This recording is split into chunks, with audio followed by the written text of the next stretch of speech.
Au XXIe siècle, les humains sont maîtres du monde.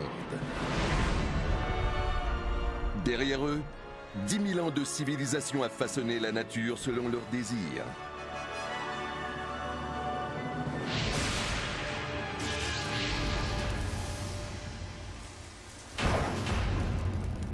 Tout a commencé par une formidable invention. Pas la roue, ni la voiture, ni l'avion. La plus formidable invention de toutes, la bière. La bière a changé le cours de l'humanité, pas une ni deux fois, mais des dizaines de fois, et ce dès le tout début. Elle a dicté les premières grandes cultures. La révolution agricole a été déclenchée par l'urgent besoin de produire de la bière. Elle a donné le ton aux premières merveilles du monde. Les pyramides n'existeraient pas si ce n'était de la bière. La bière a donné naissance à la médecine moderne. Bière et science vont de pair. Et la bière a façonné l'Amérique. La bière fait partie de l'histoire américaine, elle coule dans nos veines. La bière a même mis fin à l'un des plus grands scandales de l'histoire. La bière a permis de mettre un terme au travail des enfants. Et par-dessus tout, c'est la boisson désaltérante par excellence des amateurs de sport. Voici l'histoire de la plus grande invention de tous les temps. C'est une formidable histoire jamais racontée. Jusqu'à maintenant. Sans la bière, on vivrait sans doute encore dans des cavernes.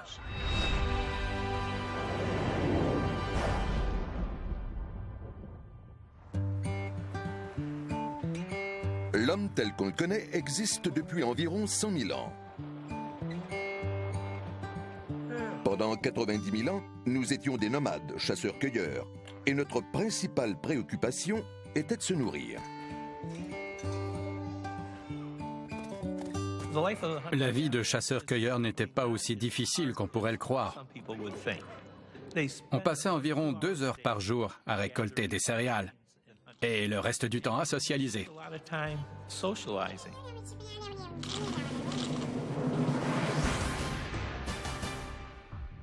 Puis, en l'an 9000 avant Jésus-Christ, un événement change le monde à jamais. Au Moyen-Orient, les chasseurs-cueilleurs abandonnent le nomadisme pour la sédentarité.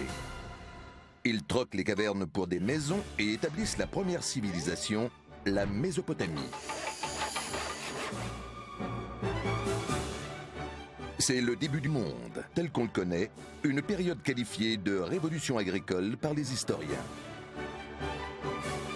Mais quelle peut bien en être la cause? On a demandé aux clients d'un pub. Women. Pumpkins. Potatoes. He just got tired of moving rocks. I have no idea. I don't know. En fait, la révolution agricole a été déclenchée par l'orge. Pendant des années, les experts ont cru que l'orge servait à faire du pain. Mais une nouvelle théorie est venue bouleverser le monde scientifique. La révolution agricole repose sur la bière et la bière sur l'orge. Pour le professeur des sciences de l'alimentation, Patrick Hayes, c'est l'évidence même. Il ne fait aucun doute que l'orge était cultivée pour faire de la bière. Une théorie que soutient aussi l'archéologue Patrick McGovern. Si l'orge était cultivée en 9000 avant Jésus-Christ, c'était pour faire de la bière. La preuve? Des résidus dans des chopes anciennes.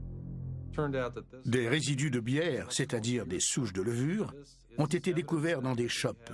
La preuve que ces récipients servaient à consommer de la bière. Patrick McGovern a découvert des traces de bière plus de 3000 ans avant que l'homme ne fasse du pain. Attendez un instant. Le brassage est une science complexe. Alors comment un peuple primitif a-t-il pu inventer la bière? Thomas Sheldhammer est un spécialiste de la fermentation et expert en bière. Il croit que la bière a été découverte complètement par hasard. Il y a 10 000 ans, les chasseurs-cueilleurs récoltaient de l'orge sauvage pour se nourrir. Les céréales étaient recueillies et entreposées dans un récipient quelconque. Puis, ils partaient à la chasse. Pendant leur absence, un miracle de la nature se produit. Imaginons qu'il pleut. L'eau humidifie l'orge et l'orge commence à germer. En germant, l'orge produit des sucres.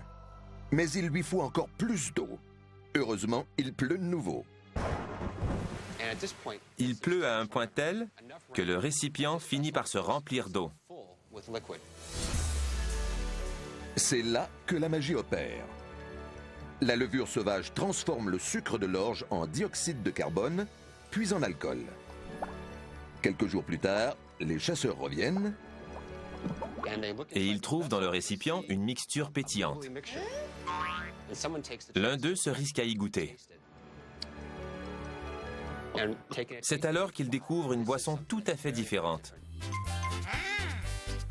La bière a été découverte par accident et les choses n'ont plus jamais été les mêmes. Les hommes n'ont jamais consommé d'alcool en 3 millions d'années. Tout à coup, la vie leur paraît nettement plus excitante. Ils y ont pris goût et ils ont voulu en faire plus. Les experts comme Patrick Hayes croient que l'effet grisant de la bière a changé le monde à jamais.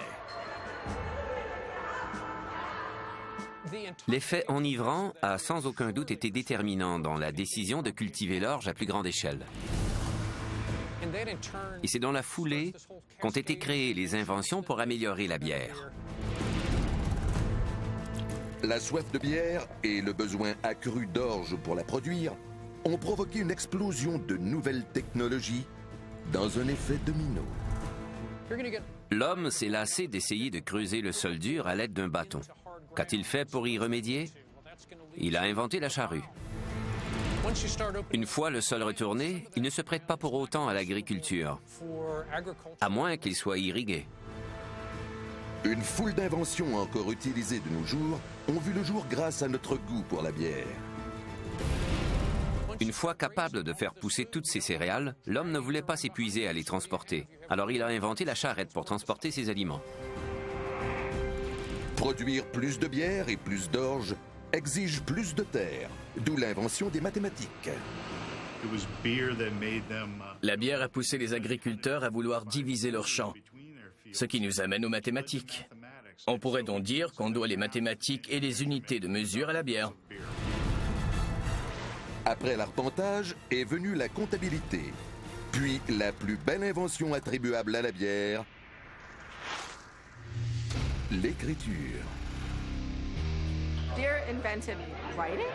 The written language? No way, that's impossible. Impossible, mais vrai. Stephen Tenney est un expert en texte ancien. L'écriture a été inventée pour pouvoir consigner la production et la distribution de marchandises comme la bière. Le commerce de la bière est à l'origine de la comptabilité et des symboles sur les tablettes d'argile qui ont donné naissance à l'écriture. Dans la première forme d'écriture, le cunéiforme, voici le mot bière. Il est omniprésent dans l'ancêtre du dictionnaire appelé la liste des mots. L'une des plus importantes listes de mots contient plus de 160 entrées se rapportant à la bière. Plus que les Inuits en ont pour parler de la neige. C'est dire à quel point la bière était importante. La bière était tout aussi essentielle pour l'alimentation qu'elle l'a été pour la naissance de l'écriture. Mélanger la bière et l'écriture, Et se déchaîneront le tigre et l'Euphrate. et tôt ou tard naîtra de la poésie une idée brillante. Tandis que je navigue sur des flots de bière. La bière a mis un terme au nomadisme, lancé l'agriculture, motivé l'invention de la charrue et de la roue, et nous a donné les mathématiques et l'écriture. Aujourd'hui, les archéologues, La bière? les anthropologues La bière. Les historiens La bière. et les scientifiques. La bière. La bière. Et une foule de spécialistes La bière. La bière. La bière. croient que la bière est la plus grande invention de tous les temps.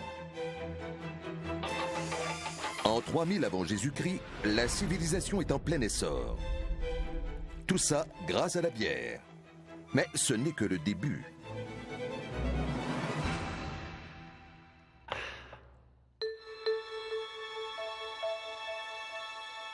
De toutes les civilisations anciennes, voici la plus majestueuse.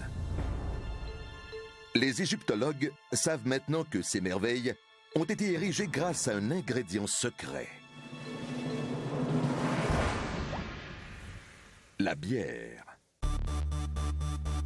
Les civilisations de l'Égypte ancienne n'auraient pas existé sans les propriétés nutritives de la bière. Tout le monde en Égypte ancienne avait le droit à sa ration de bière, même les nourrissons. Les Égyptiens anciens voyaient la bière comme un don du ciel.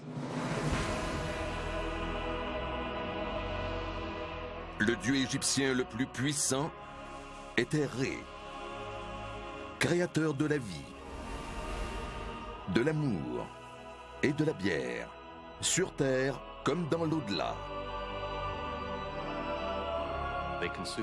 Ils consommaient de la bière en toute occasion et ils espéraient, après leur mort, continuer à en boire en abondance. Cette inscription sur un tombeau égyptien répond à la question de savoir à combien de bières ils auraient droit dans leur prochaine vie. Ils s'attendaient à avoir pas moins de 1000 chopes de bière. Les pyramides, le symbole suprême de la vie après la mort. Leur construction demeure un mystère, particulièrement quand on sait comment les ouvriers étaient payés. Les ouvriers de l'Égypte ancienne étaient rémunérés en bière. On leur remettait une plaquette indiquant qu'ils avaient droit à 50 chopes de bière, un peu comme une carte de débit. Pour les Égyptiens, la bière est une monnaie d'échange. Aujourd'hui, quelques nobles individus seraient encore prêts à se faire payer en bière. I'll do somebody's laundry for a six-pack of high-quality beer. I've helped someone move. I don't know if I should say, because if this is out there, my parents will see. Si la bière peut attirer une faveur dans le monde moderne, autrefois, on en tirait une pyramide. Le taux en vigueur d'un ouvrier était de 3 généreux litres et demi de bière par jour. Autant dire qu'une quantité phénoménale de bière a servi à bâtir les pyramides. Il leur a donc fallu un impressionnant 876 millions de litres de bière pour venir à bout de la grande pyramide de Gizeh. L'explication ? La bière ancienne était une source essentielle de nutriments. La bière faisait partie intégrante de l'alimentation des Égyptiens. La bière était un aliment de base en Égypte ancienne. Elle n'était pas perçue comme une simple boisson. Même les enfants en buvaient une ration avant d'aller à l'école. Cette bière ancienne, appelons-la la pyramide légère, est très faible en alcool, mais elle regorge de vitamines et minéraux. Elle confère donc aux anciens la force, la santé et une étonnante productivité. Les pyramides n'existeraient pas si ce n'était de la bière. La bière a donc bâti les pyramides. C'était une denrée de base des Égyptiens et leur monnaie d'échange. Oh, je sais ce que vous pensez. Si ça continue, on va nous faire croire que la bière a guéri les malades. Croyez-le ou non, c'est effectivement le cas. La bière a été utilisée pour traiter toutes sortes de malaises. On soignait les maladies des gencives avec de la bière. On utilisait même les grains issus de la fermentation qu'on brûlait pour produire un fumigant anal afin de traiter des maladies intestinales. Cette méthode en particulier n'a certes plus cours, mais la bière ancienne est bel et bien à l'origine d'une révolution médicale 3000 ans avant son temps. George Armelagos est professeur d'anthropologie. Il étudie les os momifiés pour mieux comprendre le mode de vie des Égyptiens anciens. Récemment, il a fait une découverte qui a bouleversé la science moderne. Mon cœur s'est arrêté de battre. C'est une découverte phénoménale. Il découvre des traces de tétracycline, un médicament moderne prodigieux, dans des os vieux de 3000 ans. C'est une découverte remarquable, aussi inattendue que de déballer une momie affublée d'une paire de lunettes Ray-Ban. C'était à ce point inhabituel. Les scientifiques croient qu'Armelagos est dans l'erreur, et pour cause. Car les propriétés antibiotiques de la tétracycline sont officiellement découvertes en 1948. Restait encore à expliquer comment la tétracycline s'était retrouvée dans les os. La présence de cet antibiotique du XXe siècle dans les os d'un Égyptien ancien ne peut être due qu'à son alimentation. La concentration de tétracycline présente dans les os était si grande qu'elle devait provenir de l'alimentation quotidienne. Plusieurs recettes anciennes sont testées en vain. Puis, une correspond enfin au profil. Tout à coup, on est tombé sur la recette de la bière. On a alors compris que la bière était potentiellement à l'origine de la tétracycline. George Armelagos et son équipe brassent la bière suivant les instructions d'une recette vieille de 3000 ans. Étonnamment, lorsqu'ils analysent la bière, ils découvrent qu'elle regorge de l'antibiotique moderne. Cela ne faisait plus de doute. La présence de tétracycline dans les os ne pouvait s'expliquer que par la bière. Grâce à cette découverte, George Armelagos prouve à la communauté scientifique qu'il a raison et que la bière ancienne a 3000 ans d'avance sur la médecine moderne. C'était stupéfiant. Les antibiotiques sont découverts officiellement en 1928 par cet homme à l'air grincheux, Alexander Fleming, ce qui lui vaudra plus tard un prix Nobel. Mais il est temps de rendre ses honneurs à un véritable héros, et j'ai nommé la bière.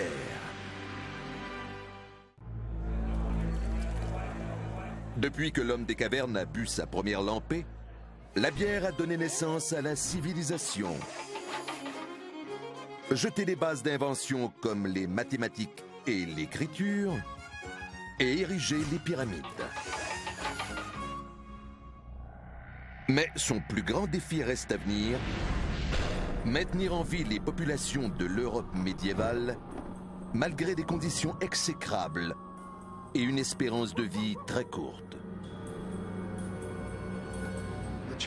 Les chances de vivre jusqu'à 6 ans étaient d'environ 50%.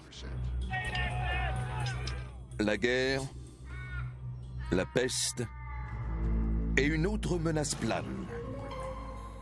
L'eau. Les cours d'eau sont pollués. On y déverse les égouts, les abats des boucheries et les rejets des tanneries. L'eau est complètement impropre à la consommation. Quiconque en buvait devenait malade.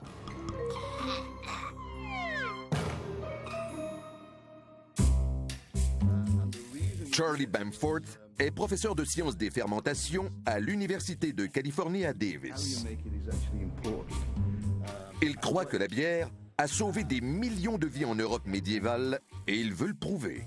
Le but était de mettre au point une expérience pour démontrer que le processus de brassage en soi élimine les micro-organismes et les bactéries pathogènes. Charlie Bamforth et ses collègues décident de brasser une bière typiquement médiévale. D'abord, ils prélèvent l'eau d'une canardière pour la tester en laboratoire. C'est un test utilisé dans l'industrie alimentaire pour détecter la contamination aux colibacilles fécaux. Des coliformes? Très rassurant. Ce sont des bactéries de type E. coli qui causent de très graves maladies. L'eau de l'étang est infestée de ce type de bactéries. De l'eau rehaussée de fientes de canard. Un cocktail mortel comme à l'ère médiévale. Cette eau est impropre à la consommation.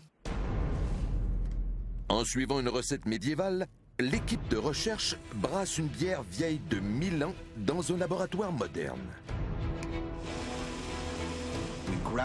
On a moulu le malt pour le mélanger à cette eau.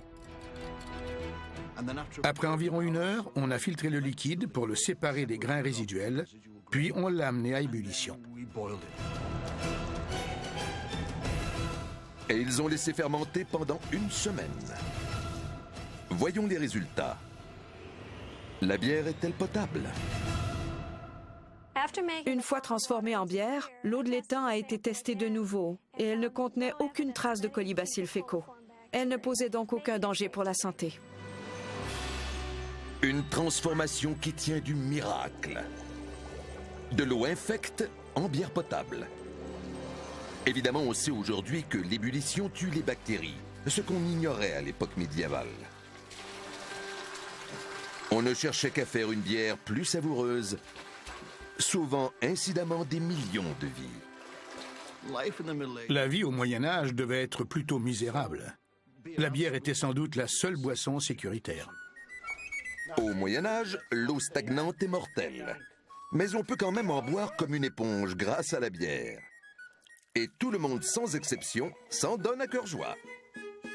Tout le monde buvait de la bière du berceau à la tombe.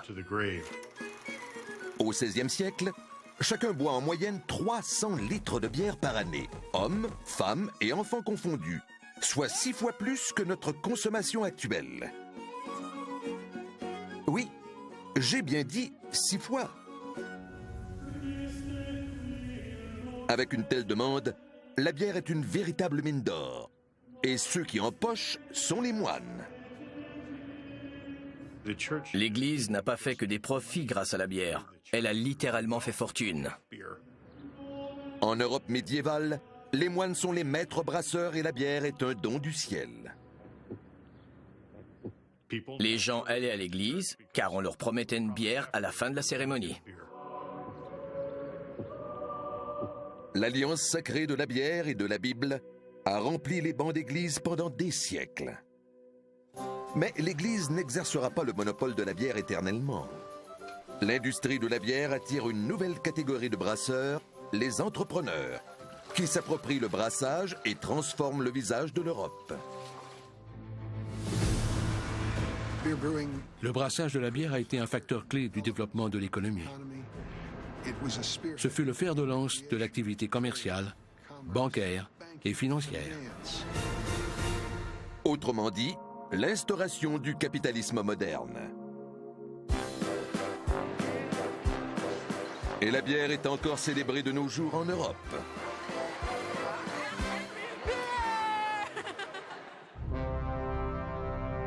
L'Amérique, terre de liberté et patrie des braves, érigée grâce à la bière. La bière fait partie de l'histoire américaine, elle coule dans nos veines. Plusieurs pères fondateurs des États-Unis ont un point en commun. George Washington, Thomas Jefferson et Samuel Adams sont tous des brasseurs. Ensemble, ils font germer une nation aux côtés de Benjamin Franklin, pour qui la bière est bien plus qu'une boisson. C'est une preuve de l'ordre divin dans l'univers. Pour reprendre ces mots, la bière est la preuve que Dieu nous aime et qu'il veut notre bonheur. C'est dans cet esprit qu'une formidable nation est née. Mais sans la bière, les premiers pionniers n'auraient peut-être jamais atteint les côtes de l'Amérique à bord du Mayflower. La bière a joué un rôle vital sur le Mayflower. L'eau se contaminait dans la cale du navire, tandis que la bière se préservait naturellement grâce à l'alcool et au houblon et restait fraîche tout au long du voyage. La bière garde les pionniers en vie et détermine le lieu de fondation de la première colonie. À l'origine, le Mayflower fait cap sur la Virginie, mais une tragédie frappe l'équipage. La bière vient à manquer. Le navire jette donc l'ancre au plus vite à Plymouth. Même une fois à terre, les hommes ne boivent que de la bière. Les colons refusent de boire de l'eau. Ils n'en boivent pas en Angleterre de peur qu'elle ne les rende malades. Bien que les ruisseaux de l'Amérique soient d'une pureté immaculée, les pionniers refusent de boire de l'eau, à moins qu'elle soit transformée en bière. La bière est absolument essentielle à leur survie. Lorsque les réserves de bière s'épuisent, la colonie est sur la corde raide. Les pionniers doivent trouver le moyen de faire de la bière. Mais ils n'ont ni orge ni houblon. Jusqu'à ce que les écureuils viennent à leur rescousse. Une idée à la noix, vous dites? Toujours est-il qu'ils ont eu l'idée d'utiliser des glands et avec succès. La bière de gland a maintenu Plymouth en vie. Une fois la colonie bien établie, la bière du XVIIe siècle relance la conquête du reste de l'Amérique, grâce à l'établissement d'un vaste réseau de communication, l'ancêtre d'Internet. Avant même Google, Twitter et Facebook, fut la taverne. La taverne était un centre névralgique du commerce et de la communication. C'est là qu'on s'échangeait de l'information. Les tavernes unissent l'Amérique et transforment une colonie en une nation. C'est alors que la bière inspire un événement historique majeur. La Révolution américaine. Le 16 décembre 1773, la lutte pour s'affranchir des Britanniques commence ici, à la taverne Green Dragon de Boston. Les fils de la liberté se rassemblent pour discuter de l'oppression. Ils boivent de la bière et parlent de la trahison. D'une chope à l'autre, les passions s'enflamment, annonçant une révolte sans précédent.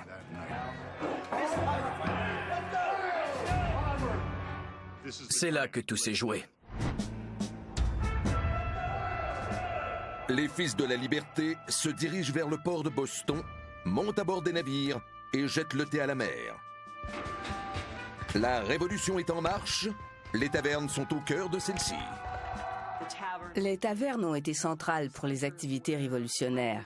On y discutait, on y débattait et y organisait la révolte. Washington a préparé la révolution dans les tavernes de New York, du Massachusetts et du New Jersey. Tandis que les révolutionnaires prennent le contrôle, chaque soldat peut compter sur 2 fidèles alliés.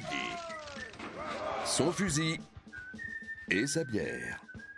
C'est George Washington lui-même qui a proposé au Congrès de voter une loi pour que chaque soldat ait droit à une bière par jour. À l'époque, une armée de 10 000 soldats pouvait venir à bout de près de 300 barils de bière par jour. Et vint enfin le jour de la victoire. La déclaration d'indépendance même a été rédigée, du moins en partie, à la City Tavern de Philadelphie. La bière était là lors des protestations contre les Britanniques, elle a contribué à la déclaration d'indépendance et elle a participé à la Révolution. La bière a façonné les États-Unis. La bière joue un rôle essentiel dans la naissance de l'Amérique. Pas étonnant que l'hymne national américain soit emprunté d'une chanson de taverne du XVIIIe siècle.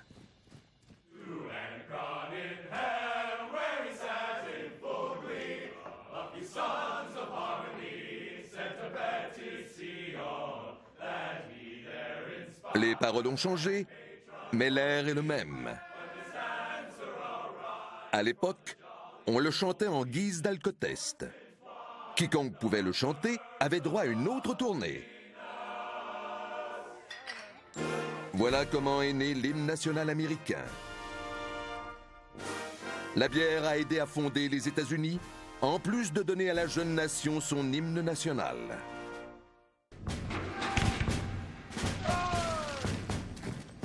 Maintenant que la guerre de l'indépendance est gagnée, la bière peut s'attaquer à son plus grand défi à ce jour,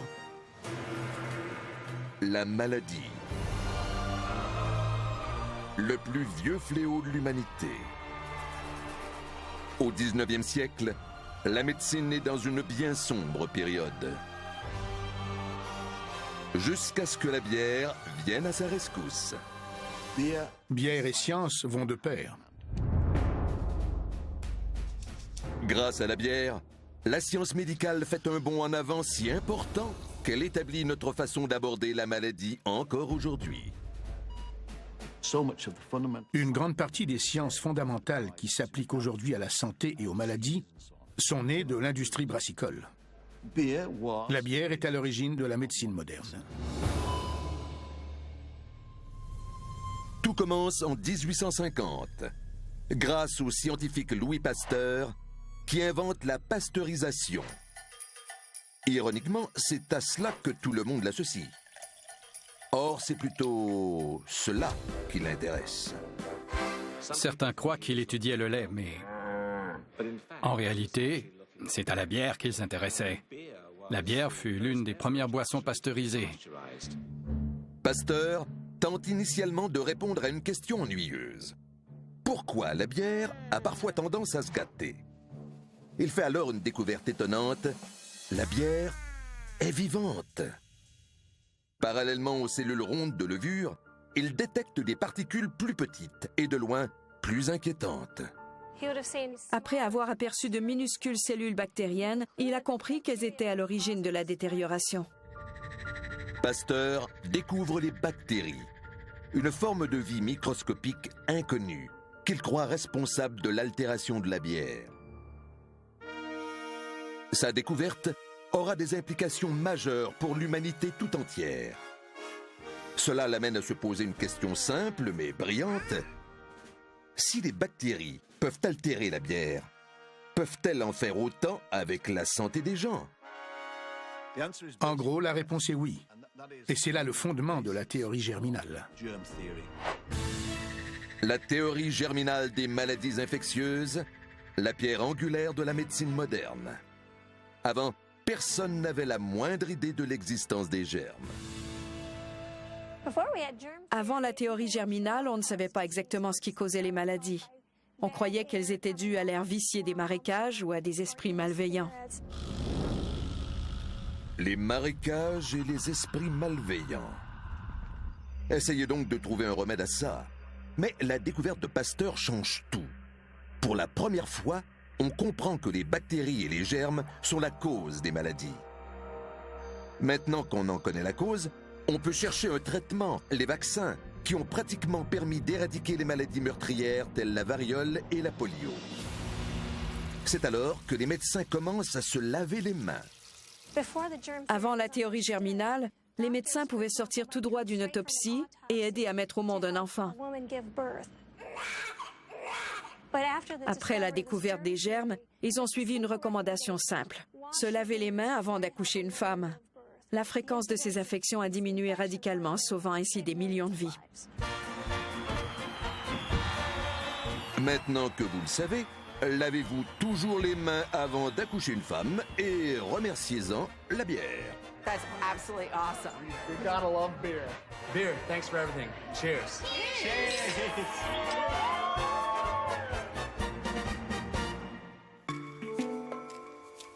Maintenant que les maladies sont rayées de la liste, la bière peut s'attaquer à un autre défi de taille, la chaleur.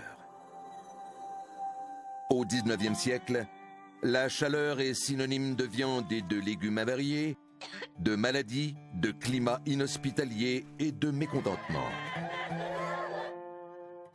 Autant de problèmes dont nous tenons aujourd'hui la solution pour acquis. La réfrigération. Et devinez qui en a eu l'idée. Les premiers systèmes de réfrigération viables ont été conçus par les brasseurs. Ils ont été perfectionnés et financés par l'industrie brassicole et étaient principalement utilisés par l'industrie brassicole. Tout ça grâce à un nouveau type de bière qui a pris d'assaut l'Amérique au 19e siècle. La lager. La lager a transformé l'Amérique. Dès son apparition, plus rien n'a été comme avant.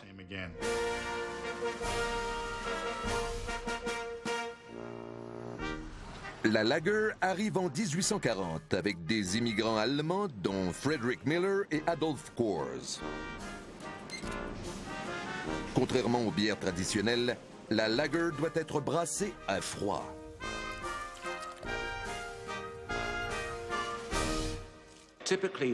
Les lagers doivent être brassés à basse température afin de ralentir la fermentation de manière à maîtriser la saveur de la bière.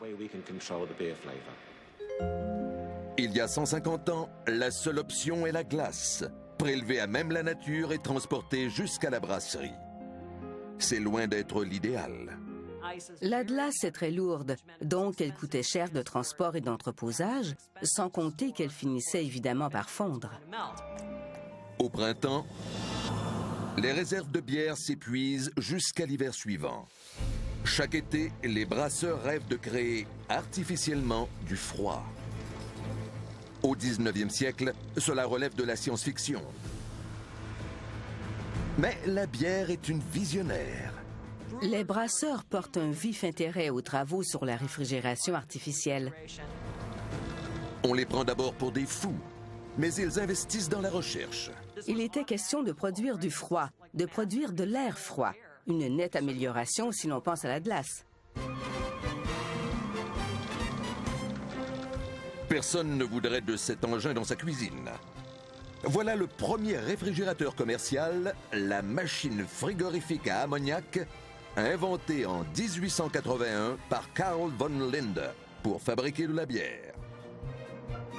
Pour les brasseurs, la réfrigération est une véritable poule aux œufs d'or.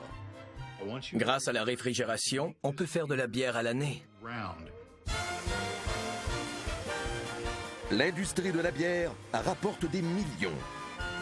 La lager coule à flot et le monde est transformé à jamais. La réfrigération a résolu l'un des plus grands problèmes de l'humanité, la conservation des aliments. L'industrie de la bière a apporté une solution à des milliards de personnes. Sacrée bière, encore en train de sauver des vies. Qui dit réfrigération, dit climatisation. Et qui dit climatisation, dit conservation des médicaments. On peut désormais maintenir des organes en vie pour la transplantation.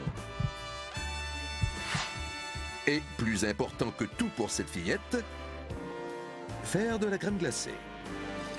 La réfrigération est tellement omniprésente dans nos vies de nos jours qu'on pourrait difficilement vivre sans elle. Tout ça grâce à la bière.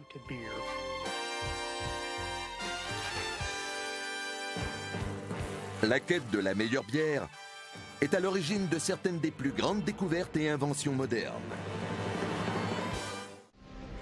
Le 21e siècle est l'ère de la production de masse. Notre niveau de vie est plus élevé que jamais. Tout ça grâce au symbole de l'Amérique, l'usine. L'usine devient un symbole de fierté partout en Amérique. Elle permet aux Américains d'aspirer à un monde infini de possibilités. La plupart des gens croient que l'usine a été inventée par Henry Ford pour produire des voitures. Mais ils ont tort. Ce n'est pas la voiture qui a fait des États-Unis une puissance économique. C'est la bière. Quentin Scrabich est professeur d'histoire de l'industrie américaine. La fabrication de la bière a révolutionné l'industrie américaine. Elle a amené la chaîne de production automatisée au moins 10 ans avant Henry Ford. Voici la machine inventée par Michael Owens en 1904, celle qui a changé le monde. Et elle ne fabriquait pas des voitures, mais bien des bouteilles. Quand on voit la machine automatique de Michael Owens, il ne fait aucun doute que tout a commencé avec la bière. Le premier produit fabriqué avec cette machine était la bouteille de bière. Un fait peu connu, avec des retombées phénoménales. La machine à bouteille de Owens est l'invention mécanique la plus importante du 19e siècle. Cela ne fait aucun doute. D'abord, elle a mis un terme au travail des enfants. À l'époque, l'industrie du verre était la plus grande profiteuse de la main-d'œuvre enfantine aux États-Unis. Cette machine a pratiquement mis fin au travail des enfants en moins d'une décennie. Mais ce n'est pas tout. Elle a transformé le paysage économique à jamais. La bière a automatisé l'Amérique. 10 ans avant le lancement de la première chaîne de production de voitures en 1914, des entreprises comme Miller & Coors ont jeté les bases de l'automatisation. Elle a changé le monde, pas seulement les États-Unis. Et tout ça a commencé avec la bière. La bière continue de faire des progrès remarquables. Les Américains brassent 25 milliards de litres de bière chaque année et en consomment en moyenne 75 litres chacun. De nos jours, la bière est la première boisson consommée par les adultes du monde entier. Et demain, il pourrait en être de même dans l'espace. Vous imaginez combien ce serait formidable d'observer la Terre en prenant une bière en apesanteur? Ce serait génial. Avec la naissance du tourisme spatial, le brasseur australien Jaron Mitchell espère créer la première bière de l'espace. Elle devra toutefois être non gazeuse, car faire 1 euro en apesanteur est fortement déconseillé. Sur Terre, les molécules de gaz et d'eau se séparent à cause de la gravité, mais pas dans l'espace. Alors, roter dans l'espace reviendrait à régurgiter à cause du mélange de liquide et de gaz. Vous imaginez 50 personnes qui rotent dans un bar en apesanteur? Ce serait une catastrophe. Une soirée mémorable. Boire de la bière dans l'espace pose un autre problème, comme l'explique l'associé en affaires de Jaron. Le sang circule librement dans l'organisme, mais en apesanteur, il a tendance à se concentrer dans le visage, et donc dans la langue, ce qui a pour effet d'atténuer le sens du goût. Ils ont donc conçu une recette de bière bien robuste, inspirée de la stout. La stout est particulièrement adaptée à l'espace, car elle est naturellement très goûteuse et consistante. Elle est riche en nutriments, et comme on peut en réduire encore davantage la saturation, elle offre une plus grande marge de manœuvre. C'est donc tout naturel de s'en inspirer pour créer une bière spatiale. La bière de l'espace est non gazeuse, à l'épreuve des héros, et prête à être lancée. À en juger par l'histoire de la bière, il ne serait pas étonnant qu'elle fasse bientôt ses premiers pas sur la Lune. La bière était là à chaque étape de l'évolution de l'humanité. L'homme a conquis de nouveaux territoires, puis il a pensé à s'abreuver, à se nourrir, à se vêtir, et ensuite est venue la bière. Il serait donc tout à fait logique que la bière soit le premier produit de grande consommation que l'on emporte lors de nos voyages dans l'espace. Santé!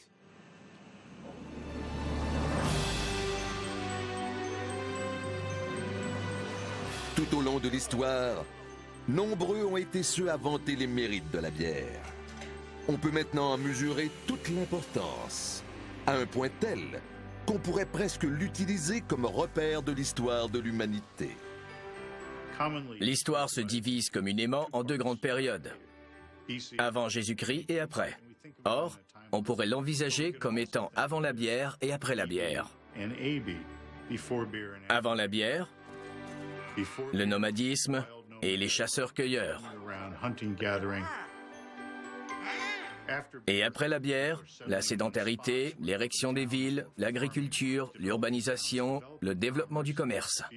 La bière est à l'origine des villes et de la science. Ça me semble une ligne du temps plus pertinente. Depuis 10 000 ans, la bière est le carburant et le moteur de l'histoire.